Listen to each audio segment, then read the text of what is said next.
bless niyo po ako. Once upon a time po, so sobrang greedy ko sa pera, kumikita po ako ng malaking pera. So akala ko, ako na yung pinaka to the highest level na leader ng family. Lahat ng gusto ko, sundin ako ng family ko kasi ako nagpo-provide everything. Akala ko ako na yung magaling na commander ng family ko kasi ako nga talaga yung bibigay ng lahat ng gusto nila. So one day, nagkasakit ako. Nabulag ako and 14 days ako sa hospital and nobody with me. Lahat ng family ko, through video ko lang, hindi ko sila nakikita. So yung nurse sa Singapore lang yung tumutulong sa akin para makita ako ng family ko kasi nabulag talaga ako. Kasi nagkaroon ako ng 3 times sick ng COVID-19. So naapektuhan yung brain ko. So, sa hospital, sabi ko, masyado akong sinasamba yung pera. Yung pera pala na yon, mauubos lang din sa hospitalize ko. So 14 days ko sa Singapore sa hospital, nakagastos ako ng 900,000, almost 1 million. So yung husband ko, foreigner nga siya, naubos yung pera, yung ipon, nag-change siya, nagbago ang lahat. So lumabas ako ng hospital, still blind ako. Sabi ko, hindi pa rin ako lumalapit sa Panginoon. Sabi ko, sige lang, lalakas pa naman ako, sabi naman ng doktor kasi, magiging positive lagi yung sinasabi ng doktor, magiging okay ka din after 6 months, makakita ka din. So yung husband ko, lumipat kami ng Vietnam. Nagkaroon kami ng sariling bahay sa Vietnam. Nagturo ako sa English teacher din. So, napansin ko, how blessed I am. Sa kabila ng pagkukulang ko, yung Panginoon, pinilit niya pa rin ako, tinayo niya pa rin ako. So one day, naglalakad kami ng husband ko, may mag-asawang naghahanap ng restaurant, alas 8 ng gabi. So wala akong makitang Pilipino sa Vietnam. So nung nakita ko nagsasalita yung lalaki na sa Tagalog, parang feeling ko kilala. Sabi ko, hello po, Pilipino po ako. Pastor po pala sila. Tapos sabi sa akin, ay, ma'am, pwede pong invite ka namin sa church namin. Feeling ko that time po, yung pakikinig ng words of God, yung OA lang. Yung ay, banal sila. Yung ganon, sabi ko, first Sunday, iniyaya po ako ng asawa ni Ma'am Tin. Hindi pa rin po ako talaga sumunod sa kanila, in-invite. Kasi para sa akin, wasting time to listen the words of God. So pagkatapos nun, another Sunday, in-invite po ulit ako. Sabi ko, sige na nga, punta na nga ako. So yung welcome pa lang ng tao sa akin, nung nasa church, sabi ko, ang sarap ng pakiramdam, na pwede pala akong i-appreciate ng tao na walang natatanggap galing sa akin. So pagdating po doon, shiniran ako ng isang member ng parang anong tawag po doon? Parang shinare niya po ako na pinakilala niya sa akin, tinatanggap mo ba ang Panginoon na sarili mong tagapagligtas? Naniniwala ka ba na si Jesucristo yung tagapagligtas mo? Sabi ko, opo. Sabi niya. So, umiyak po siya. Sabi niya, napaka-easy mo namang tanggapin yung ganong words na sabi ko, hindi ko po talaga kilala. Akala ko lang po kasi pag nagsisimba, okay na, nasa langit, na sure na akong sa heaven na ako pupunta pag ako namatay, ganon. So, nung shiniran po ako ng words of God, talagang parang yun yung hanggang ngayon hindi ko po makalimutan yung feelings ko na para akong binuhusan ng parang kung sa ahas, nagpalit ako ng skin. Na-refresh po lahat. Talagang umiyak po ako nang hindi ko alam ang dahilan. Nag-pray, nanginginig po ako na sabi ko, ano to? Sabi ko, tinanong ko po yung babae, sabi niya, Holy Spirit yan, tinouch ka ng Holy Spirit. Na ibig sabihin, may plano ang Panginoon sa'yo sa oras na to, kaya pumunta ka dito. So pagkatapos po nun, may disciples na tinatawag, nag-join ako as a Baptist, nabautismuhan ako sa Baptist. Tapos, nag-reflect po lahat sa akin wala po pala ang pera, walang magagawa ang pera kung talagang ang Panginoon talaga yung gumawa, yung nagiging yung driver ng buhay natin. Lahat po ng kinikilos ko that time, takot na takot ako magsinungaling.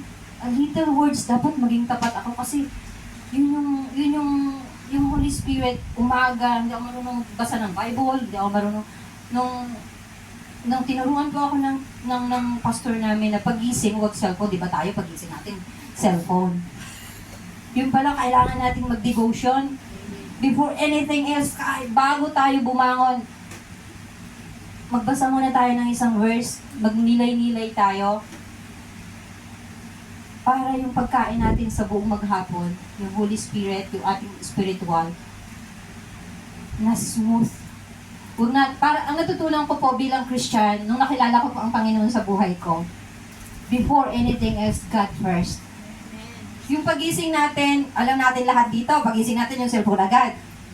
Pero hindi po dapat sana. Yun po yung natutunan ko as a Christian. Siguro lang po, 1 year pa lang po ako na nakilala ko po yung Panginoon. Pero, pagising ko ng umaga, Bible agad yung isang verse lang po ang nababasa ko. Nag-devotion po ako. Ang sarap ng pakiramdam sa buong maghapon. Na huwag nating salungatin yung plano ng Panginoon. As lahat ng ginagawa ko po, kahit sa pagdadrive ko po, nananalangin ako. Sa pagkain, yun po yung natutunan ko. Na huwag tayong maging greedy sa pera. Dati po, lahat na po-provide ko. Ngayon, ang pagsubok po as a Christian sa akin, bakit nung naglilingkod ako sa Panginoon, ang daming pagsubok. Namatay yung papa ko. Tapos, binugbog ako ng asawa ko. Naghiwalay kami, divorce. Hindi pa naman, on processing pa. So, sabi ng pastor namin, pagsubok yan para sa'yo. Kung gaano katatag yung pananampalataya mo. Kung aalis ka ba, kung magagalit ka ba sa Panginoon. Pero sabi ko lang, pagsubok lang to. Sabi ko ng ganon. Pagkatapos nun, nung naglilingkod na po ako, nung nakilala ko na po ang Panginoon, ang daming pagsubok dahil yun nga po, yung sa asawa ko, binugbog ako hanggang sa na-hospital po ulit ako. Nagkaroon ako ng trauma, nag-sleeping pills po ako, na-depress ako, sinipa po ako ng asawa ko dito. So, na-relocate yung ovary ko hanggang sa na-operahan po ako. Pero, never ako nag-think ng negative. Ang lagi ko lang sinasabi, Lord, alam kong may plano ka. Protect my emotion. Sabi ko, protect my emotion na hindi naman po ako nagagalit sa nangyayari. Hindi ko kina-question ng Panginoon. Sabi ko lang sa Kanya, alam kong may plano ka. Ganun po ganun kabuti ang Panginoon sa buhay ko. Ganun ako ka-bless nung nakilala ko po yung Panginoon. Ang sarap sa pakiramdam ng lagi nating inuuna ang Panginoon. At hanggang ngayon, nagpapasalamat ako. 1 month pa lang po ako dito sa Hong Kong. Ang sabi ko lang po, nung nasa Pilipinas ako, Lord, sana may church akong makita. Kasi po, nung nasa Pilipinas po ako, naging bad girly po ako. Naging bad girl po ako kasi, di ba kami hiwalay ng aking asawa. I mean, on processing na, nag-boyfriend po ulit ako. So, pero nag-break na po ulit kami ngayon. So, nawala po ako sa landas. Hindi ko na naman sinunod yung plano ng Panginoon. Naging matigas na naman po ako. So, how I'm blessed sa oras na ito, yung aking long lost, Tia. Sabi niya sa akin, Friend lang, tiya agad. church, sabi niya, mag-church tayo. Inignore ko po siya nung first nakarang Sunday. Yun pala yun. Ayoko kasi parang bumalik pa ako ulit sa dati. So, nung Sunday, sabi ko, naalala ko na naman yung gano'n. Umiyak po talaga ako ng gabi, parang nag-breakdown ako. Lord, I'm sorry, napabayaan ko ikaw, at I'm sorry, babawi po ako. Ngayon, nagpapasalamat po ako sa Panginoon na siguro hindi ko naman sinasabing nasa tamang direksyon na naman yung buhay ko. Pinalo lang po ako ng Panginoon na, anak, nandito lang ako. Na sabi nga po kanina sa kanta, ikaw yung Panginoon noon, ngayon, at magpakailanman, everywhere, anywhere, anytime po. Yan yung po talaga na nagpapatunay na buhay po ang ating Panginoon. At mahal niya po tayo. Niya po tayo. Yun lang po. And thank you.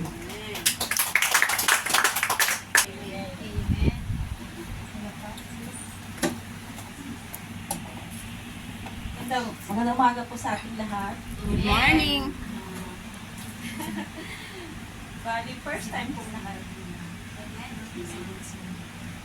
Last time doon sa kanila. Ako yung mami sa pinapasalamatan at pinupuri ko ang Panginoon sa mga nangyari sa buhay ko. I-share ko sa inyo mga kamanghamanghang ginawa ng Panginoon sa akin. Amen.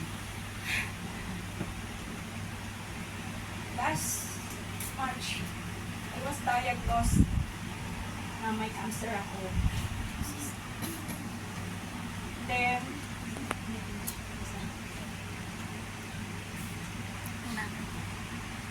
pagkayari noon, nagpa-private clinic ako, na-diagnose may cancer. And then, nerefer ako sa Pocoy. Kaso, doon sa Pocoy, parang bigyan pa ako ng 1 week bago i-diagnostic. Kasi hindi daw nakita agad yung papel na isa. Una kasi, binasa namin, kasi may pangalawang papel. Hindi nakita yung pangalawa. So, parang week yung parang medyo matagal, 1 week pa nga po. Tapos nag-decide na ako, nag-pray ako. Nag-decide na ako, Lord, saan ba dapat ako magpapagakot dito sa Hong Kong o sa Pilipinas? So, abang yung 1 week na yung hinintay ko, sabi ko sa inyo, sabi ko, so niya, i-book mo ako ng ticket, kinausap ko ng family ko, i-book mo ako ng ticket, decide ako sa Pilipinas na ako magpapagamot. Kasi sa, dito, sabi ko, sa Pukoy, may time lang naman bago niya ako madalaw, 1 hour or ano, sabi ko, puro mga inchik yan. Tapos, at least sa Pilipinas, sabi kong ganyan, syempre talaga doon, Christian. Kasi may church kami dinadalingan. Pag nasa province kami, may church sa isa. Pag nasa city kami, doon din sa isa. So, sabi ko, sa Pilipinas na lang maraming kasi dito naman, every Sunday lang dito. Pag busy pa, wala po. Tapos, sa Pilipinas, anytime, kahit yung pastor, punta sa amin, ganun, kaya. So, ganun po. So, umuwi ako ng Pilipinas and then doon, ganun din. Yung findings ng doctor doon, cancer din. And then,